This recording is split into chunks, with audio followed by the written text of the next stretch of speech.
Good morning and good afternoon. Thank you guys for joining us again for another webinar in our series. This is the Restaurant Technology Guys. I'm Gary Stotko, sitting here with my partner, Jeremy Julian. Good morning, Jeremy. Good morning, Gary. And our newest compadre to the group, Ryan Williams. Hi, Ryan. Hey, good morning, everyone. Today's webinar, BYOD, Bring Your Own Device. What is it? And what does it mean to your business? And I guess before we jump into this, why are we talking about this? We find ourselves with technology speeding forward so rapidly that the consumer is now enabled to participate in a number of different retail processes that is now invading hospitality. Yeah, no, it's definitely something that we hear all over the place, and you guys have seen it in the news. You guys have seen it in different web areas. So it's something that is definitely relevant to the technology space. And so as it continues to encroach on the technology space within restaurants, we felt it was something relevant to bring to you guys, and what we at least our opinions and where it's at. Nice. Very good. And one of the things that I wanted to share with the group, if you guys have been to our webinars in the past, thank you. For one, we sent out a survey which a number of you responded to, and the feedback that we got was about our format and the way we're doing our presentations. And so today will be much more geared around the conversation about the subject versus what you're going to see up on your screen. So just so you guys have a heads up, there's not going to be a lot flashing across the screen, but the dialogue itself will be what is paramount for all of us going forward in restaurant technology. So, and in that same vein, one of the things we'd love for you guys to do is engage with us. Thank you guys, those of you guys that responded to the survey, but also engaging with us as it relates to our social media channels, Twitter, Facebook. You can find us on all of those areas, and as well as while you're sitting through the presentation. If you guys have got questions that we can answer throughout the webinar, please put those into the question panel on your right-hand side, just so that we can get to whatever content that you guys might have if we haven't been clear about something. We love feedback from you guys, and it helps to steer the next conversation, the next webinar, and what we're doing. So thanks, Chair. So our agenda today: what is BYOD? We'll also be talking about the pros and the cons of bring your own device. What's that going to do to your restaurant, your space, your model, your version of the best you? How is it different from restaurants? Or excuse me, how is it different for restaurants? And then consumer devices for businesses and steps to take to be BYOD friendly. That's a mouthful. And then finally, we'll wrap it up with a Q&A. So, Jeremy, we're going to jump right into this. What is BYOD? We've got two different definitions that bear you understanding. One is the formal definition: customers and employees bring personal devices to integrate to a POS or tech system within an establishment. The other definition: businesses that deploy consumer-grade electronics on a commercial level. Yeah, and so I think that I think the majority of the media that's out there kind of talks about that first point, where it's customers and/or employees bringing their device, their cell phone, their tablet in and wanting to connect into the network. And we'll talk a little bit about that today, but a large percentage of what we're hearing from our customers is how do they take the device that they get out at Best Buy or out on Amazon and integrate that into their point of sale network, and/or to look at their above store reporting and all of those different things. And again, we're here to kind of talk about what it might mean for your business, and what things should you look out for, and where some of the pluses and minuses are behind those consumer grade devices that you're able to buy inexpensively or much less expensively than a point of sale terminal that you would buy. But what things do you need to look out for? And so we'll talk, I guess, more on that second side, because the first side is a little bit more difficult to challenge, because most of the point of sale software you're going to be running is you don't want your business data on people's personal devices and having that potentially leave. So correct. Yeah, it's really drawing the line between how the unit, the manager, the district manager, the regional managers are able to utilize mobile devices to access that data, and then how the consumer is able to have a enhanced experience within the restaurant using their smartphone or using their tablet. So, pros and cons. Lengthy list here, but definitely worth the dialogue. Ryan? You know, as you look at the list, really, the pros, in my opinion, are they're pretty compelling. First, you know, you've got what you would perceive to be a lower equipment cost. A lot of the individual pieces and parts that go into making your restaurant, making your business BYOD friendly, a lot of those individual pieces and parts come in at a lower cost point than some of your traditional units. However, you know, you do have some more of those pieces and parts, so the little costs do kind of start to add up over the course of time, but it'll you know, at the end of the day, you're still moving forward technologically. You know, you see also in BYOD, especially in BYOD environments where your employees are bringing in their own electronic devices, you see a lot of them handling them better because they are their personal devices. They don't want to drop them. And, you know, you and I know very well that when you hand someone a piece of technology that you purchased, they're not going to treat it the same as you would treat your own. Kind of going back to the equipment costs, in replacing each of the individual pieces one off, it tends to be a little bit less expensive, and your overall cost may be a little bit reduced because you've got more familiar user interfaces. You may be using an iOS interface that someone knows with their iPhone or with their iPad. You may be able to put it in front of a guest that would be more likely to just inherently be able to pick it up. And you know, you could take that same device, let's just call it an iPad for sake of argument, and you may be able to put it you know, in front of your store. You may be able to put it on your table side. You may be able to hand it to one of your waiters and say, hey, go take orders out on the patio. And the best part about it is, you know, let's take that another same iPad example, and if your waiter or you know, a child at the table accidentally drops it, you run out to Best Buy and you pick up another one and you get it going. You put it in the same software jacket or you put it in the same whatever, and you're off and running. Yeah, good point. And then the last one. I think. They're you know, those are all some things to kind of consider, but you know, obviously, Jeremy, there are some cons. And what, you know, in your opinion, what kind of cons do you see as a BYOD in that BYOD environment for restaurants? Well, and I mean, the thing that constantly people will say is, if you've got a consumer grade device, is it going to get sticky? You know, are employees and/or customers going to get sticky fingers and it'll end up walking out the door? That's obviously a risk. When you've got a big bolted together POS terminal that really has single purpose, people don't want to put that on their counter at home, but you've got an iPad or you've got some slick tablet or phone or iPod Touch that you're using for different different uses, whether it be for training or it's, you know, just all of these different methodologies. You've got that risk of theft there. Now, I know that you've dealt with some tablets in the past. Have you seen them walk out the door? Have you? I know that restaurants have utilized these in the past. What's been your experience? I mean, really, it's obviously something that's a con on this list, but it is something that with proper procedures that the restaurant puts in place, you can get around that. Simple little things like you issue a device to somebody.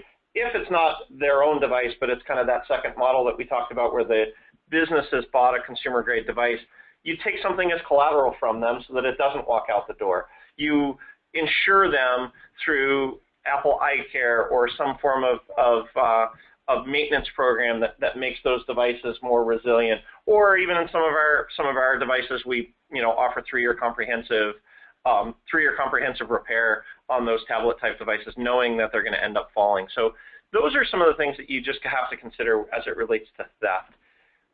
I guess I'd add that those cons really aren't cons. It really is a checklist by which address these items that could present a problem. But if it's addressed, frankly, we see companies doing it day in, day out and doing it successfully. Yep, very much so. Very much so. And so it shows up as a con, like Gary said, but it doesn't have to be a con. It's just as a business, before you deploy these things, these are some things that you need to consider. No, good. So then let's talk about Wi-Fi and bandwidth and. Yeah, some of those other items on there, you need to make sure that you've mitigated the risk, no different than the physical theft. You need to mitigate the risk of exposure to what is, where can they go with these devices? You don't want somebody sitting in the middle of your dining room browsing some inappropriate website, so you need to make sure that that's locked down. You need to make sure that the consumer data, the cardholder data is segregated on the network from what consumers are able to see. Again, non-commercial grade equipment, unless you have it hardened, it's going to fail more often. How often are you sitting, I was just in an airport last week and somebody smashed their phone while we were sitting in the airport. Those things happen. If you make sure that you're safe with it and or you put a jacket around it to make sure that it's not going to break, you're going to get longer longevity out of that device. And so these are just, again, some of those things that you need to look at when you're looking to buy this lower cost equipment. Like Ryan alluded to, there's little things that end up costing a little bit more that you haven't thought about. Oftentimes we get customers saying, well, can't I just go buy an iPad for $399 and get it on my network? And it's like, well, yeah, you can, but then you got to put a jacket around it, you got to put a MAC card around it, and you got to buy the Apple iCare, and so there's all of these different costs that people aren't thinking about in order to make it more commercial grade, or take that device and turn it into a more commercially acceptable type of device. So I think that kind of covers those last 3 points there on the slide. And then how is BYOD different for restaurants? We've got traditional Ryan versus restaurant BYOD. Yeah, we alluded this in the beginning, but the traditional BYOD, what you hear on TechCrunch or what you hear in the news, is you see employees coming into the workplace with their own cell phones. They're dialing into networks on their own cell phones. They're bringing in a computer that may not have been issued by the corporation, by the company. For example, I'm sitting here. I prefer Apple, the Apple computer to Windows. So I brought in.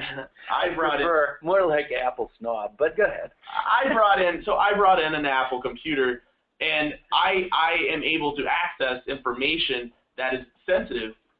That's what you would hear on the news. That's what you hear on CNET. That's what you hear all the statistics reading about. The restaurant BYOD, as we alluded to prior, it's more of what Jeremy's talking about, taking consumer-grade equipment and putting it in front of a commercial use. Employees, we've not seen a whole lot of employees bringing in personal devices, but as you see this BYOD machine evolve, it's going to become, and what I would say, it's going to become more prevalent. And as you see these softwares that are out there able to be hit from different devices like a Windows phone or an Android phone or an iPhone, you're going to see more people want to bring them in. And that went back to my point that you may see better handling of your equipment, therefore increasing the longevity and life of your equipment, lowering your equipment costs. Yeah, the other part of that restaurant BYOD on the consumer side is mobile payment. We just released a blog, or will shortly, about BJ's and their mobile app. The ability to drive more revenue by empowering your guests is going to creep back into Ryan's point about how the restaurateurs and their employees deal with BYOD, and it's going to be driven by the consumer. Yep. No, agreed. I think it'll depend on your use case. I mean, another example is Hot Schedules has been a phenomenally successful company in the restaurant space, and they really use the BYOD. The employees use their own device to do their schedule requests, to do their schedule updates, to do their changes. The restaurant, can use just about anything to do their schedules, and then the employees are able to use their own devices to communicate with staff members when they're off and those kind of things. Again, I think as applications become more device agnostic, as Ryan talked about, you will start to see these two worlds blend, where traditional point of sale and consumer grade devices continue to merge. Absolutely. I mean, really, what we're asked a lot these days is on the business side, for restaurateurs or DMs to be able to access a dashboard or have some automated email reporting, and all this stuff is going to a smartphone. It's being digested on a smartphone.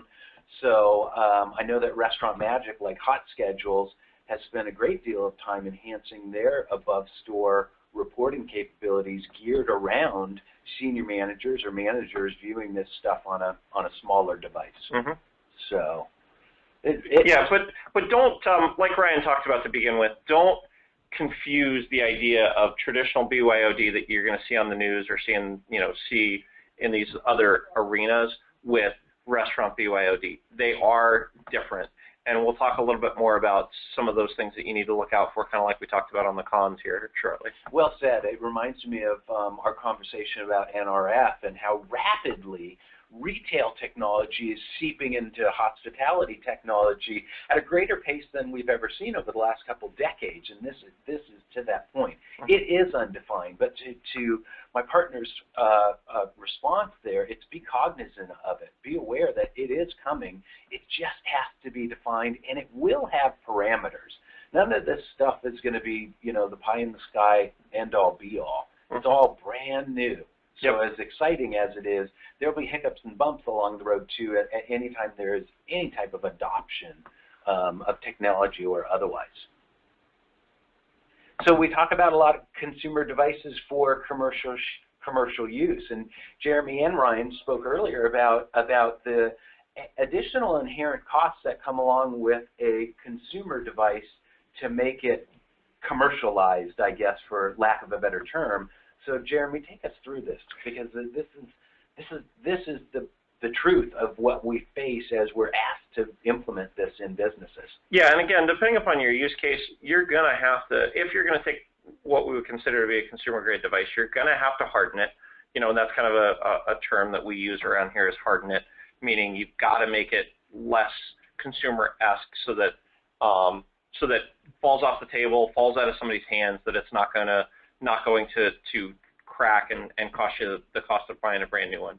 You're going to have to consider things like scanners and connectivity for printing and magnetic card swipe readers and soon to be EMV that is going to encroach on this space, and you're going to have those added on modules, whether they're connecting via Bluetooth or they're connecting via Wi-Fi or they're a physical connector on the terminal via USB. You've got to consider those things as you're looking at it. And so those things are things that you just need to think about. Also, how is it going to stand? Is it going to be maneuverable? Is it going to have tilt? If you look at a traditional point-of-sale terminal, typically it has some level of tilt. In a consumer-grade device, are we going to be able to tilt if you put it in as a traditional point-of-sale replacement?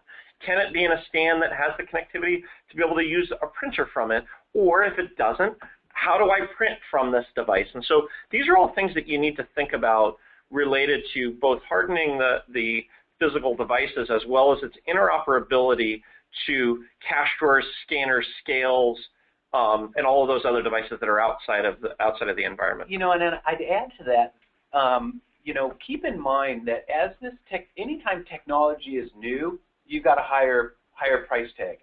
As it becomes adopted, as the marketplace starts to make these investments, the costs come down, not only on the device itself, but the manufacturing for the stands, the jackets, all those covers. As in our conversations, Jay, with HP and Toshiba, they're faced with taking a consumer tablet, and bringing it into retail, thus forced to commercialize it, and the costs associated with that jacket on one of the products, $350, $450. It's expensive. It's expensive, and then again, a lot of restaurateurs want to keep their legacy I/O devices like their cash drawers because they've built their cabinetry around a cash drawer, and so they have to also look at how do I connect in a cash drawer to these devices? How do I connect in a printer that might be in a bar well that I need to put it there? Well, fortunately, certain providers like we use a lot of APG cash drawers. They've got interoperability where you can change it from a serial cash drawer to a USB cash drawer, or the Epson printers have the ability to go from serial to TCP/IP. But you just have to think about those things. So it's not just let's swap in traditional point of sale, let's pull out traditional point of sale and put in consumer grade tablets or consumer grade devices. So just think about those things as you're going. Yeah, those are all really good points, but there are also some upsides to going after more of the consumer grade hardware or consumer grade devices, because you take a unit that has a cloud-based POS system pushing updates to it. You don't have to do any sort of hard updates. All the updates to the hardware are going to kind of come inherently with the device. Mm-hmm. Mm-hmm. And that's that really makes your life a little bit easier, and it just differentiates itself from some of the other options that are out there when it comes to more traditional point of sale. Yeah, I'd add to that. We talk about the costs. We talk about the costs. You know what? Let's talk about the benefits too. On the flip side, and forgive me because I'm a sales guy. If I'm a server at a restaurant and you've empowered me with a tablet to be in front of customers more often, thus driving more revenue for the business, but more revenue for me, WIFM, what's in it for me, baby?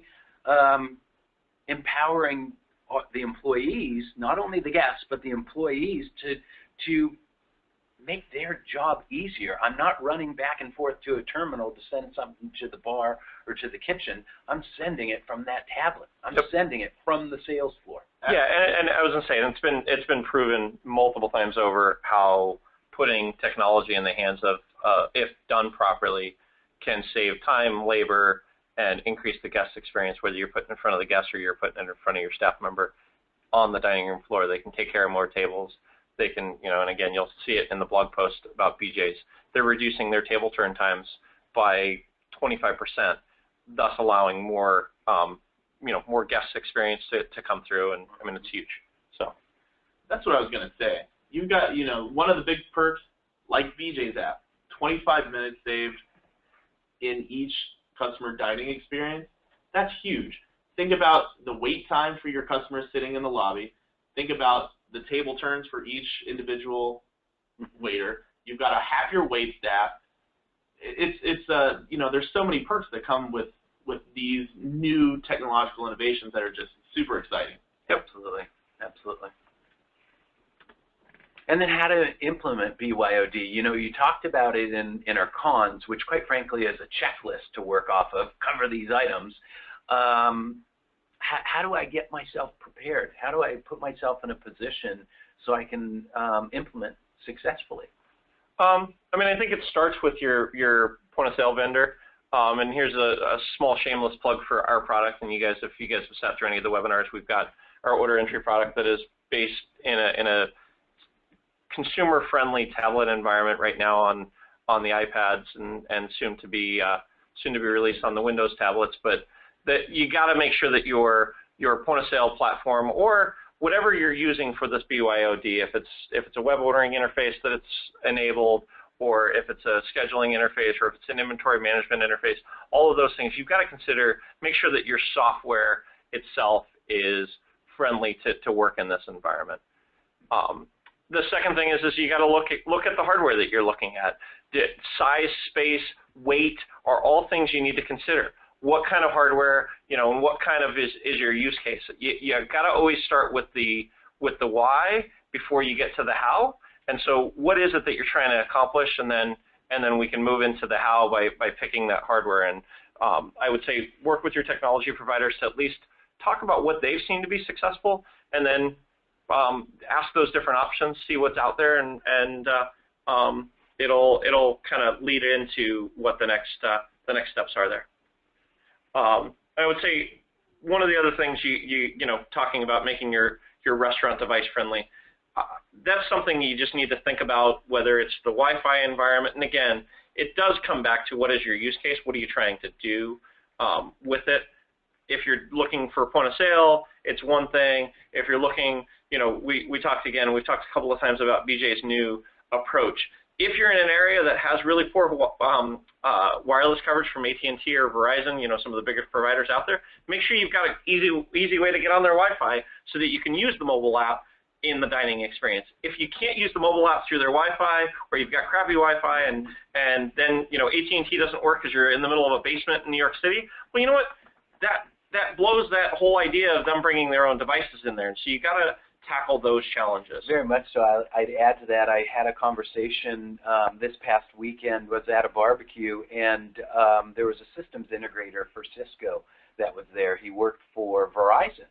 And I said, you know, we're really seeing in hospitality these advancements, and he completely agreed and was describing to me the challenges that Verizon faces in implementing this wireless go-forward in their stores, and talked about, he said, you know, the reality is that if you look at the Verizon map that you see on the commercials that shows you cellular connectivity, really is also a map for wireless connectivity, or the power of broadband regionally. Mm-hmm.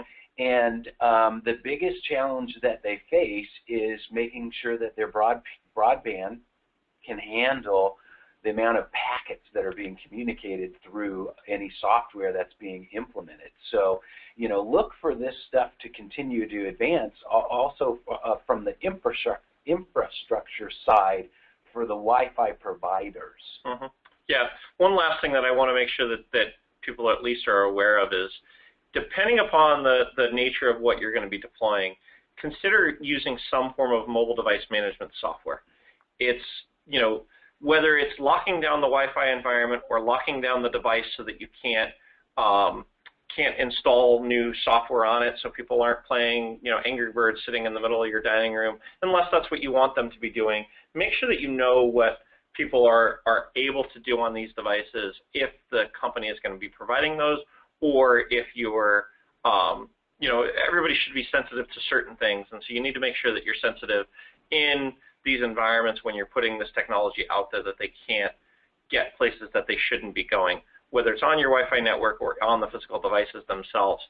Again, not a problem with traditional point of sale because you can't install anything on them. Right. But in these other devices, everybody knows how to double-click the home button, or, you know, do the four-finger swipe on an iPad to get the devices to go away, or, you know, to get the app to close. Well, in those cases, if you don't have a mobile device strategy and or a piece of software managing those things, you're going to potentially have people installing stuff on the devices. Certain devices allow you to harden them easier than others. But again, think about those things as you're going to deploy these types of strategies. Yeah. As we segue into our Q&A section, one of the first things that came in as a question was about Android devices, and I guess I can break this one question into a couple different questions. One is, where do you see Android penetrating this community? Because we understand that Android's not a totally secure, from a PCI standpoint, software. And then secondly, is Android going to be a player in your mind? Well, definitely Android's a player. I mean, there's no question Android's a player. They continue to take market share in the mobile phone space. I mean, that's something that we've seen for years, and Apple went out to the early lead with the iPhone, and Android's been taking market share month in and month out. That all being said, I don't see it as prevalent in the consumer space, and so that's the hard part. And I think part of that is the fragmentation of their operating system. It's been, you know, not as secure. It's not as recognized because it's open source for all intents and purposes, and so because of that, there's just so many different versions of it out there, and so because of that, people aren't able to secure it, At the same time, if your use case is to do mobile training and people have an Android device, I would definitively make sure that you're hitting that market segment. If you're looking to do a consumer app like BJ's did and some others have done, it is definitely something that you want to do. And I guess the one thing that I would say is, if you're going to consider doing Android, do like the a la carte and the Xeos people did, where they got their own specific build and they only bought the 7-inch tablet from this manufacturer and they bought 10,000 of them so that they were consistent. The problem you'll have with Android is one of the difficulties is they're constantly changing, and so the device every 6 months is going to change. And so unless you're looking to buy new investment every 6 months, you need to make sure that you've thought through that in an Android. Then it makes sense that Android will remain a player, but how they play in that arena will be drastically different. They're going to be an enabler to get to the internet, hit a URL, obviously no-brainer for that. They're going to be an enabler for apps and other componentry that could be a gap provider. But I guess we don't foresee them having the responsibility of a POS sitting on their back. No, I mean I know there's one out there that I know of that's Android, and I'm sure there's others. There's a lot more in the way of iOS and Windows that are porting to the tablet, Windows 8.1 space, that I see day in and day out. There's a lot of upstart people that have been using iOS, and obviously we sell an iOS-based product and we sell a Windows-based product. So, but we haven't, and I don't talk poorly about Android because of the fact that Android, it's just, in the end, we haven't found it to be stable enough and secure enough because of its ability to be manipulated so much that, again, just not something that we're intending on going down that path. Right. Ryan, any more questions? Yeah, one more. We had a question come in with the big question mark that is EMV.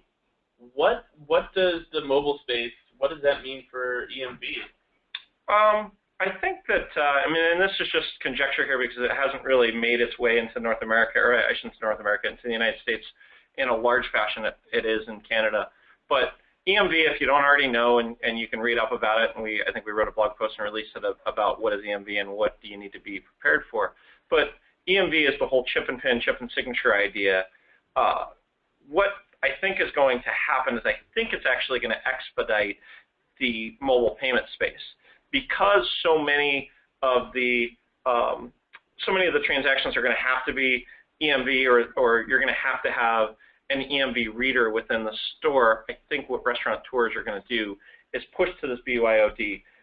Providers like PayPal, MyCheck, some of these other Level Up, I think, is one that's out there. There's a few different providers out there that have got some mobile payment solutions. Google Wallet had something for a while that will allow you to pay on your own personal device when you get into the restaurant. I think it's going to be something that restaurants push much faster because of the cost of EMV and the speed requirement of EMV, because it's going to take a lot longer to do EMV transactions within that space. So I think what's going to happen is it's going to expedite people adopting mobile payment, and will end up allowing the guests to be able to empower themselves to get in and get out faster without having to deal with this mobile device that's not even a mobile, I mean, it's a mobile device that is purpose-built just to do EMV reading at the table, and it's clunky. And again, I think it'll be something in the United States that will get pushed out in the way of, and it'll expedite mobile payment. Anything else, Ryan? That's all we had today. Cool. You know what? We ran just a little bit over our regular time, but thanks for participating in this new format that we're working on here. Much more of a discussion. Please, like Jeremy had mentioned earlier, Facebook and Twitter, give us some feedback. We need to know if we're on the right road, and we really appreciate the engagement and the communication. Our contact information, if you want to reach out to us and have any questions separately, quite frankly, besides a phone call, if you do have questions, that slide with the cons really is a checklist.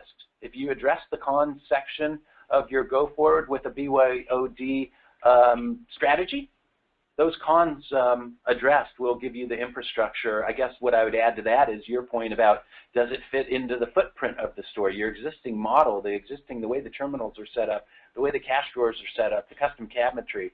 Yeah, does your software work for it? And real fast, not to push us on any further, but we had one last question come in. Apart from BJ's, what other restaurants have we seen that have successfully implemented BYOD? I mean, I think there's lots of them, and it really talks back about use case. There was somebody that we heard about from the social restaurant podcast. I listen to Social Restaurant Podcast, which is a guy named Nate Riggs out of Ohio.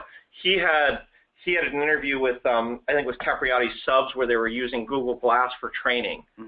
Google Glasses for training, and so that's a very, very out there type of idea, where they were recording what their guest interactions were and how they were doing things. And I say it's way out there, but that's a very, very far out there. But I've seen lots of people. Cheesecake Factory at one point put a consumer grade tablet in people's hands for training. They're talking about putting an iPad into a jacket for training a new e-learning system that they've got going on. And so that's something that they're doing. And again, it really, Hot Schedules has a bunch of different examples of people doing training and/or almost forever. You can download their app on Android or iOS for Hot Schedules to be able to do schedule requests, and that's kind of a BYOD. So yeah, there's lots of different people out there that have done it.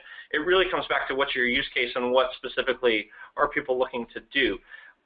Lastly, the group at Lazy Dog Cafe is considering, and I don't want to say that they've done it yet, but they're considering looking at putting a Dell tablet in as a point-of-sale terminal, at least testing it as a point-of-sale terminal in specific use cases where they need to mount in smaller areas inside of a jacket with a mag card reader, but it's something that I'm talking with them about as well. And again, I'm not trying to give any trade secrets away, but they're looking at it and saying, how do I take this device that's $599 or $699 and put it in instead of a $1,500 or $2,000 POS terminal? No, $599 tablet with a $150 jacket with a mag card reader. Well, now I've got an $800 POS terminal versus a $1,500 terminal.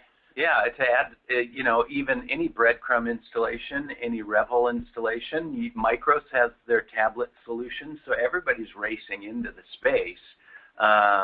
As always, the market will determine who comes out on the other side. Yeah, very much so. Thanks for your question. So next up for Restaurant Technology Guys and Custom Business Solutions, RTG, protecting your customers' information on July 8th. As always, thank you guys. Jeremy, Ryan, appreciate your help here today, and thank you to our listeners. Really appreciate your guys' participation. Wish you a great day. Have a great day, guys.